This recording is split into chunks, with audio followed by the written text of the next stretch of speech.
Coba lu pikirin bentar, dari kecil, kita disuruh belajar semua rumus.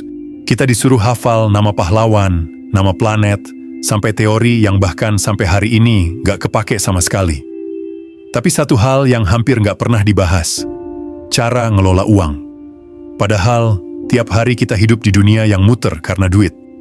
Setiap keputusan mau kecil, mau besar, ujung-ujungnya selalu berkaitan sama uang. Akhirnya, banyak orang yang tumbuh dewasa tapi buta finansial. Gajian cuma numpang lewat. Dikit-dikit utang, selalu cemas mikirin tanggal tua. Dan paling sedih, ngerasa salah langkah, tapi nggak tahu mau belajar dari mana.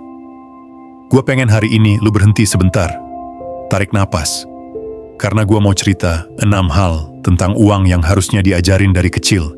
Biar lu nggak terus terjebak di siklus salah kelola yang sama.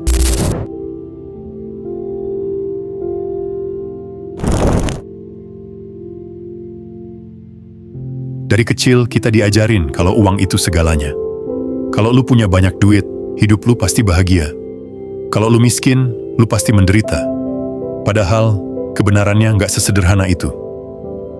Uang itu cuman alat. Sama kayak palu, gunting, atau obeng. Nilainya tergantung gimana cara lu makainya. Kalau lu pakai buat hal yang penting, uang bisa jadi jembatan. Jembatan ke kebebasan waktu. Jembatan ke pengalaman baru. Jembatan buat nolong orang lain. Tapi kalau lu jadikan uang sebagai pusat eksistensi, lu bakal terus-terusan ngerasa kurang. Karena berapapun yang lu kumpulin, pasti ada orang lain yang lebih kaya. Gue pengen lu inget, orang yang dewasa secara finansial tahu cara taruh uang di tempat yang pas. Bukan di atas kepala biar nyetir hidup lu, tapi di tangan lu biar bisa dikontrol. Waktu kecil, kita cuma ngerti 2 hal. Punya duit, bisa beli. Gak punya duit, gak bisa beli. Udah, sesimpel itu. Tapi makin gede, makin jelas satu hal. Gak semua pengeluaran punya dampak yang sama buat masa depan lu. Ada pengeluaran yang cuma buat kepuasan sesaat. Ada juga pengeluaran yang bisa jadi investasi jangka panjang. Contoh simpel, nongkrong tiap malam cuma biar kelihatan gaul, kepuasan sementara. Beli buku, ikut kelas online, belajar skill baru, modal masa depan. Sayangnya, gak banyak yang ngasih tahu cara bedain 2 jenis pengeluaran ini. Kita tumbuh di budaya konsumtif yang ngajarin kalau self-reward itu sah-sah aja. Padahal, sering jadi pembenaran buat buang duit gak jelas. Gue pengen lu mulai nanya ke diri sendiri tiap mau ngeluarin duit. Ini buat pamer, atau buat beneran nambah kualitas hidup gue? Kalau gue ulang pengeluaran ini 100 kali, bakal bikin gue makin berkembang atau makin bangkrut. Karena kedewasaan finansial bukan soal berapa banyak yang lu hasilin, tapi berapa cerdas cara lu ngebedain mana yang penting dan mana yang impulsif. Dari kecil kita dibikin takut sama kata utang. Seolah-olah kalau lu berutang, lu pasti gagal total dalam hidup.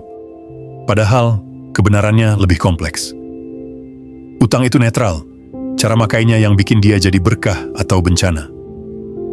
Utang yang sehat itu kayak leverage, modal usaha yang produktif, kredit rumah yang nilainya naik dalam jangka panjang. Tapi utang yang toksik itu jebakan, cicilan barang konsumtif yang nilainya turun, pinjaman buat gaya hidup semu biar diakui orang lain. Masalahnya, banyak orang dewasa yang gak pernah diajarin prinsip dasar manajemen utang. Akhirnya, mereka gampang tergiur promo cicilan 0%, tapi lupa mikirin konsekuensi jangka panjang. Ingat, kalau pengeluaran lu lebih gede dari penghasilan, utang cuma nunda masalah, bukan nyelesain masalah. Sebelum ngambil utang, tanya dulu ke diri sendiri. Apakah ini bakal nambah aset atau cuma memuaskan ego? Apakah gue sanggup bayarin bunganya kalau penghasilan gue turun? Kalau lu disiplin, utang bisa jadi alat percepatan. Tapi kalau lu sembrono, utang bisa jadi bom waktu yang nyeret hidup lu ke jurang. Waktu kecil, kita diajarin pola pikir simple. Sekolah rajin, dapat kerja bagus, gaji bulanan aman, titik. Padahal dunia nyata nggak sesederhana itu. Banyak orang yang hidupnya jungkir balik cuma karena satu hal. Semua penghasilan mereka cuma datang dari satu pintu. Begitu pintu itu ketutup, misalnya PHK, usaha bangkrut, pandemi, resesi, seluruh pondasi finansial langsung runtuh. Orang yang bijak ngerti satu prinsip. Diversifikasi. Artinya apa? Lu punya lebih dari satu sumber penghasilan. Nggak harus gede dulu. Yang penting ada cadangan aliran duit. Contoh simple. Lu kerja kantoran, tapi sambil mulai usaha kecil online. Lu jual skill freelance pas weekend. Lu nyisihin sebagian gaji buat investasi yang kasih passive income. Karena lu nggak pernah tahu apa yang bakal terjadi di luar sana. Tapi kalau lu punya lebih dari satu keran penghasilan, lu nggak gampang panik saat salah satunya mampet. Pertanyaan buat lu pikirin. Apa satu langkah kecil yang bisa lu lakuin bulan ini biar nambah penghasilan sampingan? Skill apa yang bisa lu jual walau lu sibuk kerja utama? Ingat bro, satu sumber penghasilan bikin hidup lu rapuh. Beberapa sumber penghasilan bikin lu lebih tahan banting. Ini kesalahan klasik yang banyak banget orang lakuin. Dari kecil kita cuma diajarin hemat. Hemat sih bagus. Tapi kalau cuma nabung doang, lu bakal ketinggalan kereta. Kenapa? Karena inflasi itu nyata. Nilai uang lu pasti turun pelan-pelan. Coba bayangin, hari ini 100.000 bisa beli berapa macam barang? Tahun depan, bisa jadi lebih sedikit. 5 tahun lagi, mungkin separuhnya. Makanya orang yang paham finansial ngerti satu hal penting. Uang itu harus bekerja, bukan cuma diam di tabungan. Nggak harus langsung investasi gede-gedean, tapi lu bisa mulai kecil. Reksadana, emas, saham blue chip, bisnis kecil. Pokoknya jangan biarin uang lu tidur. Karena uang yang tidur lama-lama mati pelan-pelan. Pertanyaan reflektif. Kalau lu tabung 1 juta hari ini, 5 tahun lagi nilainya masih sama, atau udah tergerus inflasi. Apa satu instrumen investasi paling sederhana yang bisa lu pelajari bulan ini? Ingat, menabung itu pondasi, tapi investasi itu langkah buat masa depan yang lebih aman.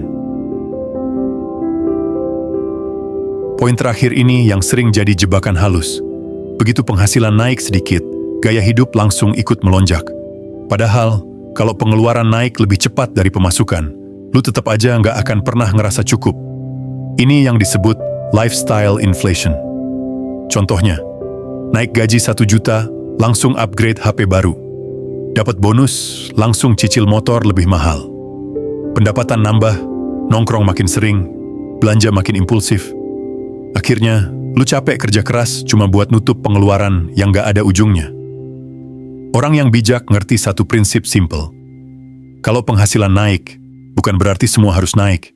Sebagian harus disisihin buat masa depan. Coba bikin aturan. Setiap kali penghasilan naik, minimal 30% langsung lu simpen investasi. Baru sisanya lu pakai buat nikmatin hidup. Pertanyaan reflektif. Kalau penghasilan lu naik bulan depan, pengeluaran apa yang benar-benar perlu lu tambah? Apa yang sebenarnya cuma buat pamer? Karena orang yang dewasa finansial tahu cara ngerem ego, biar masa depan tetap aman. Gue pengen lu inget satu kalimat penting banget. Cara lu ngatur uang hari ini bakal nentuin seberapa bebas lu 5-10 tahun ke depan. Kalau dari kecil kita diajarin soal ini, mungkin banyak orang gak akan keburu stres tiap tanggal tua. Gak gampang tergiur utang. Gak gampang ikut gaya hidup palsu. Tapi sekarang lu udah tahu. Dan ini momen lu buat mulai. Lu gak harus langsung sempurna. Lu gak harus ngerti semua teori rumit. Tapi lu bisa mulai dari satu langkah kecil yang konsisten. Karena ilmu dasar soal uang yang lu pelajari hari ini bisa jadi fondasi kebebasan lu seumur hidup. Kalau video ini kena banget di lu dan lu pengen belajar lebih mendalam, gue punya e-book praktis yang bisa lu download sekarang. Harganya cuma 14.000, tapi isinya bisa bantu lu keluar dari overthinking, bangun disiplin, sama ningkatin fokus sedikit demi sedikit. Klik link di deskripsi kalau lu mau mulai perjalanan kecil bareng gua. Jangan takut investasi buat diri lu sendiri. Kalau video ini bikin lu sadar banyak hal, gua pengen lu tulis satu kalimat di kolom komentar. Gua janji mulai melek finansial dari hari ini. Dan kalau lu punya temen yang masih kebingungan cara ngatur duit, share video ini ke dia. Siapa tahu ini jadi percikan kecil buat ngerubah masa depan finansialnya. Jangan lupa klik tombol subscribe, karena tiap minggu gue bakal bawain konten reflektif kayak gini, biar lu makin kuat, makin cerdas, dan makin bebas secara finansial. Gue tunggu lu di video selanjutnya.